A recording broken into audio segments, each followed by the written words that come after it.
ये जो नशा है ये हमें नज़र आ रहा है, इसका इलाज कर रहे हैं। शहर में इल्म के नशे वाले हैं, वो नशा भी टूटना है। ये जो नशे हैं, इस नशे की वजह से जो उम्मत तबाह हो रही है, बहुत जवाब देना पड़ेगा बारगाह रब्बुल इज़्ज़त में। वो लोग जो अपने नशे में पूरी तरह मखमूर हैं, कुछ दिखाई नहीं दे रहा है, और ये सब बाकी रहने वाला नहीं। वो इल्म का नशा हो, अमल का नशा हो, खिताबत का नशा हो, एहतमाम का नशा हो, इमामत का नशा हो, दर्स व तदरीस का नशा हो, जिम्मेदारी का नशा हो, दावत का नशा हो, कोई भी नशा हो, ये जो नशे अपने दिमागों में भरकर चल रहे हैं, समझते हैं कि बस मैं अपने नशे में मस्त हूँ, मुझे कुछ भी दिखाई नहीं देगा, और जो मुझे दिखाई दे रहा है वही मैं बोलूँगा। तो फिर ऐसी आंखें भी सलामत नहीं रहती, तारीख़ अपने आप को दोहराती भी है। अल्लाह करे कि मेरा ये पैगाम पहुँचे उन लोगों तक जो एक मखसूस शराब खाना मैखाना तो नहीं बोल सकता मैं, एक मखसूस सर्कल है और सारे नशा आवर वहीं जमा हैं। समझते हैं कि बस हम ही अक्लमंद हैं, हम ही साहिब कमाल हैं, हम ही फुला हैं, सब कुछ हमारा, शहर के पूरे मालदार हमारे पास, पूरे मोहतमिम हमारे पास, पूरे एमएलए हमारे पास। क्या खेल है जो इस रियासत में, बेंगलोर में, नहीं मालूम मुझे, शहर बेंगलोर के वो खुतबा, पूरी जिम्मेदारी से बोल रहा हूँ, बहुत पहले कहीं कहा था मैं, आज फिर मेरे दोस्त अहबाब हैं, मेरी इस्लाह करने वाले भी यहाँ बैठे हैं, बहुत सारे बैठे हैं, कुछ खुलफा भी यहाँ तशरीफ़ रखते हैं। हर घर में एक गांजा बेचने वाला, औरतें वो बेचने वाली। मैंने दोनों एमएलए से बात किया, वो कहने लगे कि मैंने इलेक्शन के पहले, इलेक्शन के बाद नहीं, मौलाना मुताहर सब गवाह हैं इसके। मैंने कहा स्टेशन आपके कब्ज़े में है, इंस्पेक्टर आपके कब्ज़े में, एसीपी आपके कब्ज़े में, डीसीपी, वहाँ के कुछ उलमा को एक जगह जमा किया, मैंने उनसे गुफ्तगू की, वो कह रहे हैं कि नहीं फला, सब अपनी अपनी जगह इमाम बुखारी बना हुआ है, तो वो इमाम बुखारी के पास मैं नालायक कैसे पहुँच सकता हूँ, मेरी पहुँच नहीं है। सियासी कायदीन, उनका इर्तिदाद, मुझे याद नहीं पड़ता कि किसी मिंबर से किसी ने कहा हो ये आपका एक नालायक सामने खड़ा है, कभी मिंबर पर किसी को मैंने नहीं बख्शा है। उस मामले में क्या हुआ है नहीं मालूम, न जुमा के खुतबे में कहीं उसका जिक्र, न निजी मजलिसों में उनका जिक्र, न कभी उनसे मुलाकात। कम से कम बरी तो हो जाए आप साहब बुलाएं या एमएलए बुलाएं, यजमान बुलाएं, फलां बुलाएं, एटलीस्ट उनको बोलें तो सही कि आपने जो काम किया वो गलत किया है। इस वक्त मिल्लत को, समाज को स्तंभ कहा जाता है ना, सहाफत को एक पिल्लर, एक सुतून कहा जाता है।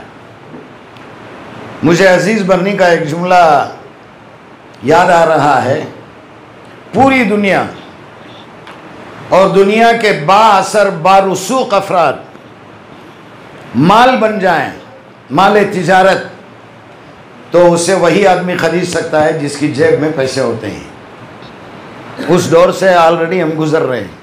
जितने यूट्यूबर्स हैं, मैं उनसे भी बहुत अदब से गुजारिश कर रहा हूँ कि इस तरह के जहाँ इजलास होते हैं वहाँ आप हजरत तशरीफ़ लाएँ, कवर करें, समाज तक पहुँचाएँ कि खामोशी से भी खिदमत की जा सकती है।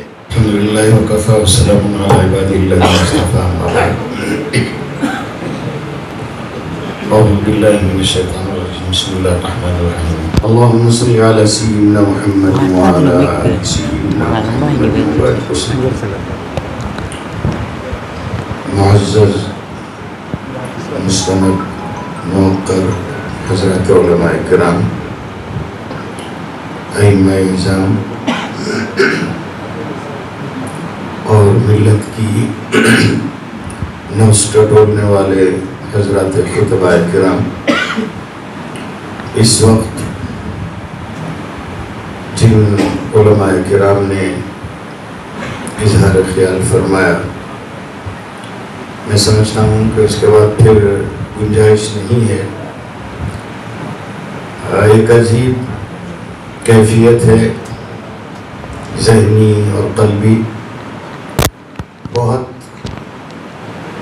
बचता हूँ इन दिनों कहीं भी कुछ कहने से, लेकिन गर्म फरमाओं की गर्म फरमाई के मैं बच नहीं पाता। दो बातें पेश की मैं, चूँकि बड़े बड़े उलमा तशरीफ़ फरमा हैं, रियासत पर जो राज कर रहे हैं, उन उलमा की मौजूदगी में मैं समझता हूँ बेअदबी होगी, पेश की माज़रत। जिन बच्चों की तरबियत हो रही है, मैं चाहता हूँ कि 2-3 मिनट के लिए वो बच्चे वहीं से जरा खड़े हो जाएं। फिर मैं बच्चों से गुजारिश कर रहा था, कुछ चीज़ें मैं अपने लिए भी बोलना चाहता हूँ, इसे नशिश के ज़रिए कुछ उलमा तक भी पहुँचाना चाहता हूँ। माज़रत मैंने पहले ही चाह दी। ये जो नशा है ये हमें नज़र आ रहा है, इसका इलाज कर रहे हैं। शहर में इल्म के नशे वाले हैं, वो नशा भी टूटना है। अमल के नशे वाले हैं, वो भी टूटना है। दर्स का नशा, लिबास का नशा, ताकत का नशा, खिताबत का नशा, इमामत का नशा, क्या ये सब नशा नहीं है? इसमें तरबियत हो सकती है, और उस नशे की तरबियत के लिए खानकाहों की ज़रूरत है। जिस दौर में हमारे अकाबिर गुजरे हैं, दारुल उलूम हो, मज़ाहिरुल उलूम हो, नदवतुल उलमा हो, वहाँ तालीम के साथ तरबियत, उलमा जानते हैं हाकिमुल इस्लाम हज़रत क़ारी तय्यब साहब रहमतुल्लाह अलैह कितनी कम उम्री में किसकी खिदमत में पहुँचे थे और किस उम्र में उन्हें खिलाफत मिली। पूरी तरह तरबियत होती थी दिमाग की, कल्ब की, पाक साफ। अब क्या है देखिए, मैं शायद बोल नहीं पा रहा हूँ, मैं अगर वो हजरात कभी हत्ते चढ़ जाएँ तो फिर मैं उनके सामने रखूँगा बात। ये जो नशे हैं, इस नशे की वजह से जो उम्मत तबाह हो रही है, बहुत जवाब देना पड़ेगा बारगाह रब्बुल इज़्ज़त में। वो लोग जो अपने नशे में पूरी तरह मखमूर हैं, कुछ दिखाई नहीं दे रहा है, और ये सब बाकी रहने वाला नहीं। वो इल्म का नशा हो, अमल का नशा हो, खिताबत का नशा हो, एहतमाम का नशा हो, इमामत का नशा हो, दर्स व तदरीस का नशा हो, जिम्मेदारी का नशा हो, दावत का नशा हो, कोई भी नशा हो, ये जो नशे अपने दिमागों में भरकर चल रहे हैं, समझते हैं कि बस मैं अपने नशे में मस्त हूँ, मुझे कुछ भी दिखाई नहीं देगा, और जो मुझे दिखाई दे रहा है वही मैं बोलूँगा। तो फिर ऐसी आंखें भी सलामत नहीं रहती, तारीख़ अपने आप को दोहराती भी है। अल्लाह करे कि मेरा ये पैगाम पहुँचे उन लोगों तक जो एक मखसूस शराब खाना, मैखाना तो नहीं बोल सकता मैं, एक मखसूस सर्कल है और सारे नशा आवर वहीं जमा हैं। समझते हैं कि बस हम ही अक्लमंद हैं, हम ही साहिब कमाल हैं, हम ही फुला हैं, सब कुछ हमारा, शहर के पूरे मालदार हमारे पास, पूरे मोहतमिम हमारे पास, पूरे एमएलए हमारे पास।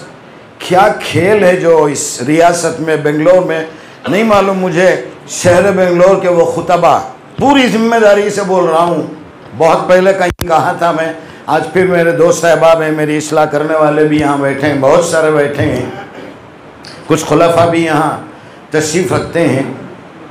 बहुत ज़िम्मेदारी से मैं बोलना चाह रहा हूँ कि इस वक्त शहर में ऐसे खुतबा की ज़रूरत है जिनमें से कोई एक तो हनीफ निकल आए। दर्द समझे मेरा, मैं जो बोलना चाह रहा हूँ, एक तो निकल आए। सियासी कायदीन, उनका इर्तिदाद, मुझे याद नहीं पड़ता कि किसी मिंबर से किसी ने कहा हो ये आपका एक नालायक सामने खड़ा है, कभी मिंबर पर किसी को मैंने नहीं बख्शा है। उस मामले में क्या हुआ है नहीं मालूम, न जुमा के खुतबे में कहीं उसका जिक्र, न निजी मजलिसों में उनका जिक्र, न कभी उनसे मुलाकात। कम से कम बरी तो हो जाए आप साहब बुलाएं या एमएलए बुलाएं, यजमान बुलाएं, फलां बुलाएं, एटलीस्ट उनको बोलें तो सही कि आपने जो काम किया वो गलत किया है। क्या एक भी ऐसा नहीं है शहर में? हालात हमारे जो सामने आ रहे हैं, बहुत करीब है इलेक्शन, देखना है कि कौन कौन किसकी पापोशी करेंगे, कौन कौन किसकी गोद में बैठेंगे, कौन कौन क्या क्या करेंगे। सियासत क्या है, हर सियासी लीडर समझता है कि फला मौलाना मेरे पास हैं, उनके साथ एक 10-12 उलमा हैं, ख़तीब हैं, उनको बुलाएंगे जुमा में, उनसे कहलवा देंगे, बस हमारा बेड़ा पार। और बिक रहे हैं, क्यों? साहब के साथ मेरी फ़ोटो आ गई तो बस। अल्लाह को जवाब देना नहीं है, मरना नहीं है हमें। इस उम्मत का कौन होगा? इस उम्मत को कोई पूछने वाला नहीं है, रोने वाला नहीं है। हम जैसे लोग नौजवानों को उनकी खिदमत में ले जाएं, बिठाएं। ज़रूरत है उस नशे को उतारने की। बहुत सारों को मैंने देखा है, अभी मैंने कहा कि कभी उस महखाने में बैठेंगे तो फिर उनसे भी खैरियत पूछता हूँ मैं, मुझे कुछ लेना देना नहीं है, लेकिन अल्लाह के लिए इस नशे पर जितने सीरियस हैं, नशा मुक्त सेंटर यहाँ है, देवर जीवन अली में है। देवर जीवन अली का एक मामला में एक बयान में कहा तो एक साहब ने कहा कि आप पर केस कर देंगे। बोले ठीक है कीजिए। आप कभी तौफीक हो, हमारे उलमा से मैं बहुत अदब से, बिल्कुल बुरा न माने, मुझे अपनी कम इल्मी का एहसास है, कम मायगी का एहसास है, एक जज्बा, एक दीवानगी है। पता नहीं इन 2-3-4 सालों के बाद, 4 सालों में जो मैं सोच रहा हूँ, जो मेरे हालात मेरे साथ आए। एक गली है देवर जीवन अली की, आप यहाँ से शुरू करें, हर घर में एक गांजा बेचने वाला, औरतें वो बेचने वाली। मैंने दोनों एमएलए से बात किया, वो कहने लगे कि मैंने इलेक्शन के पहले, इलेक्शन के बाद नहीं, मौलाना मुताहर सब गवाह हैं इसके। मैंने कहा स्टेशन आपके कब्जे में है, इंस्पेक्टर आपके कब्जे में, एसीपी आपके कब्जे में, डीसीपी। वहाँ के कुछ उलमा को एक जगह जमा किया मैंने, उनसे गुफ्तगू की। वो कह रहे हैं कि नहीं फला, सब अपनी अपनी जगह इमाम बुखारी बना हुआ है, तो वो इमाम बुखारी के पास मैं नालायक कैसे पहुँच सकता हूँ, मेरी पहुँच नहीं है। साफ बोलते हैं वो, नहीं हज़रत फलां की तरफ से जब तक इजाज़त नहीं मिलेगी ये नहीं। मैंने कहा कि रोज़ा तोड़ना है, नहीं नमाज छोड़ना है। ये जो बच्चे, कम उम्र बच्चे, मौलाना रोएंगे आप वहाँ खड़े होकर, कम उम्र बच्चे, वहाँ कोई नहीं जाता उनके पास को। सब अच्छे बच्चों को प्यार करने लगे तो हम जैसे बुरों से कौन प्यार करेगा? हम भी मोहताज हैं ना प्यार के। सब अच्छे अच्छे लोगों से प्यार करें, सूट वालों से प्यार करें, लंबे जुब्बे ऐसी टोपी वाले से प्यार, मुझ जैसे से प्यार करें, तो फिर मसला संभालेगा कौन? मौलाना फरीद साहब, मौलाना रियाज साहब ने बड़ी हिम्मत अफजाई की, उन्होंने बात की। और लोगों का मिजाज है मदरसे के लिए चंदे देते हैं, वो मदरसे का मैं क्या बताऊं, सब दुकानें हैं। सफ़ीर साहब भी हैं, पकाती भी हैं, फुला भी हैं। आप यकीन कीजिए, हमारे अपने इलाके की बात कर रहा हूँ मैं। एक साहब को हमारी मस्जिद के एक जिम्मेदार 50,000 रुपये दिए हैं, और हमारे मदरसे की बात किया तो वो 5,000 रुपये मुझे दिए। मैंने कहा कि आज सब ये रखिए, कभी आपको भी ज़रूरत पड़ जाएगी, जब मदरसे की ज़रूरत होगी तो मैं लूँगा। और आज तक उनके पास फिर चंदा लिया नहीं। 2-3 रमज़ान उन्होंने कहा हज़रत गुस्सा कर लिए। उसके बाद मैं तहक़ीक़ किया तो वो जो मौलाना, मालूम नहीं वो मौलाना हैं भी क्या नहीं हैं, मदरसे के नाम पर चंदा हुआ, ज़बरदस्त सूटकेस की फैक्ट्री है उनकी। किसी के पास हिम्मत नहीं है। एक वक्त मैंने मौलाना शोएबुल्लाह साहब से भी कहा, राब्ता मदारिस हज़रत,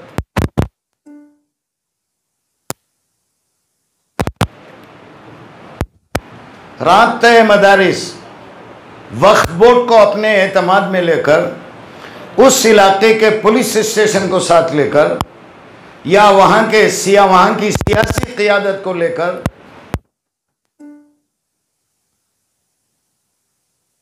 बैठे हैं। वो भी काम कर रहे हैं इस मैदान में। इत्तफाक से उनका नाम शूटर इमरान हो गया है, इसलिए पूरा नाम नहीं लेना चाह रहा था मैं।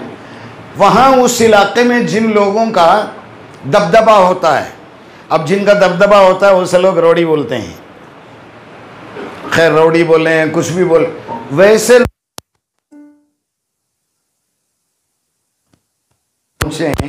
उनको पूछें कि कितने बच्चे हैं, आप क्या पढ़े हैं, कितना चंदा हो रहा है, मस्जिद के जिम्मेदार आप हैं, 5,000 रुपये हमारे मदरसे के लिए और सूटकेस की फैक्ट्री के लिए 50,000 दे रहे हैं, कोई पूछने वाला नहीं। या केआरपुरम में भी,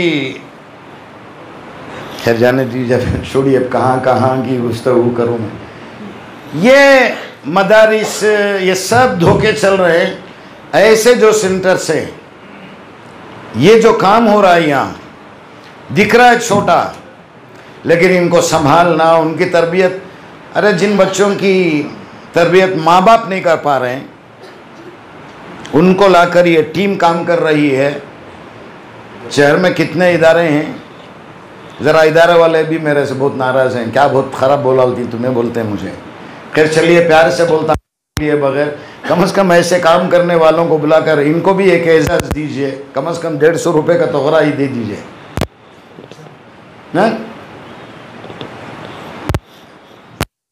मैं से कतराता हूँ। बहरहाल हज़रत उलमाए किराम मकाबिल यहाँ तशरीफ़ फरमा हैं, बहुत माज़रत चाहता हूँ इस नशे के उतारने के लिए। हज़रत खान खा का कुछ नज़्म शुरू करो। आप नहीं कर सकते तो आपके बाजू चतिक साहब के घर में होता है, 400 में को नशीस होते मजलिस, वहाँ तो भी भेजो जाते। ये इस वक्त बहुत ज़रूरत है। दावत से अगर जुड़े हैं, मौलाना रियाज साहब हैं, माशाल्लाह बाअसर शख्सियत है। ऐसे उलमा अगर चाहें, बहुत ज़रूरत है मौलाना, भले वो खानखा में 2 आए, 2 से 4 बनेंगे। अब मैं कहा ना, दुकानें चल रही हैं, लाखों रुपए चंदा होता है, तो ये क्यों नहीं हो सकता है। इसके साथ यहाँ मोहतरम आपसे भी बहुत अदब से गुजार, आपसे क्या, जितने यूट्यूबर्स हैं इस वक्त मिल्लत को, समाज को स्तंभ कहा जाता है ना, सहाफत को एक पिल्लर, एक सुतून कहा जाता है। मुझे अजीज़ बर्नी का एक जुमला याद आ रहा है।